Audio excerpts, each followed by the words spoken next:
Yeah, I love the Vancouver Canucks. I do. I've loved the Vancouver Canucks for over a decade. Which might not mean a lot to some of y'all, considering the fact that I was only born in the year 2000. Yeah, I kinda got into hockey a little bit late. But no biggie, there's still a lot of love to go around with the Vancouver Canucks. And the other day, we made a video talking about Quinn Hughes and his newest interview with Sportsnet's Ian McIntyre. If you didn't see it, it's the one on the screen right now. We spoke about what Quinn Hughes had to say about expectations that he has for himself as the captain of the team, his leadership style, and everything else in between there.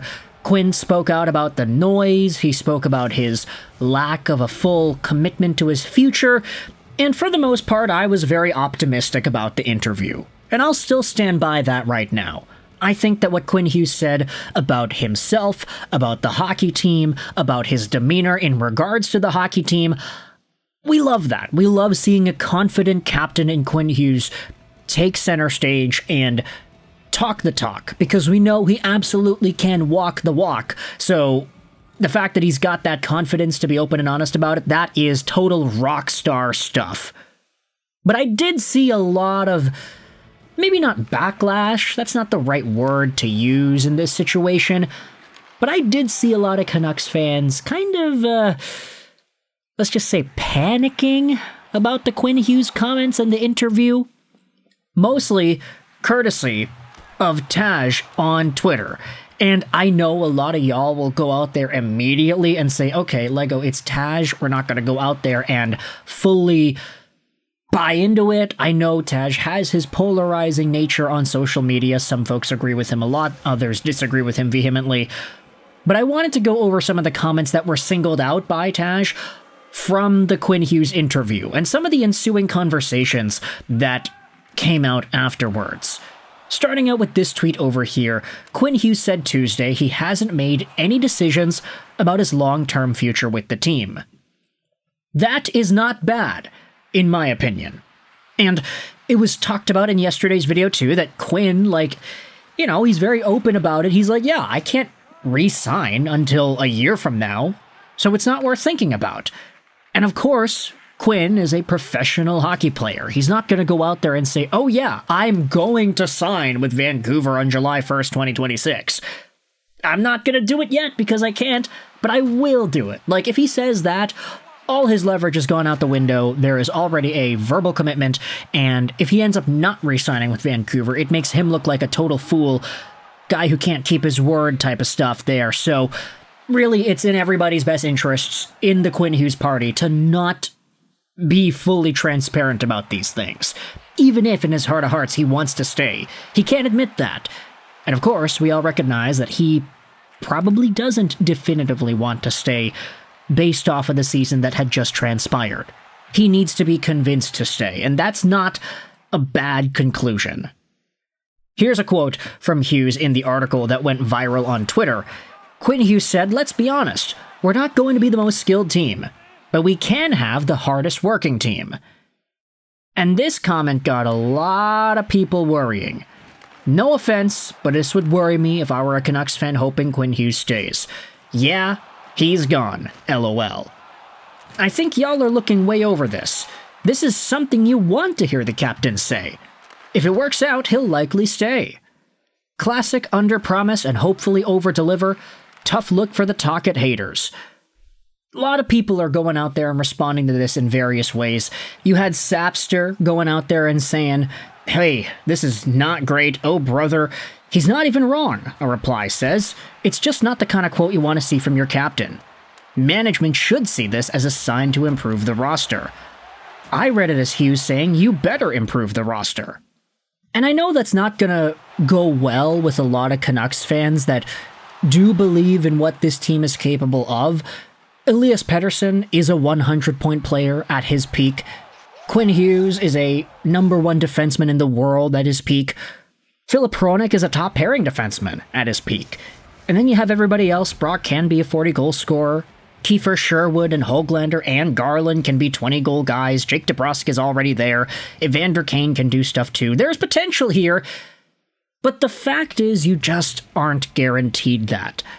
And for Quinn Hughes to go out there and say, yeah, we're not going to be the most skilled team, but we can be the hardest working team. Obviously, it paints a proper picture as to what the Canucks should be aiming for, but it also goes to show that the Canucks don't have top-tier superstars that are guaranteed to being top-tier superstars.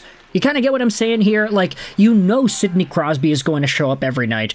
You know Connor McDavid, for the most part, is going to show up every night. You know Nathan McKinnon, Matthews, Jack Hughes, these guys will have game-breaking impacts every single night. Pettersson? He can, but you don't expect that out of him much anymore. And I think that's the overarching sentiment that Quinn Hughes is making here, that this team, as assembled, isn't the best on paper. At least based off of what we have come to expect over the past 12 months. Can they be better? Can they work harder? Yeah, that's definitely a goal for the way this team wants to attack their opponents next season. But it is acknowledging the shortcomings of the construction of the team as of right now, and you can say that's alarming, in some folks' opinions.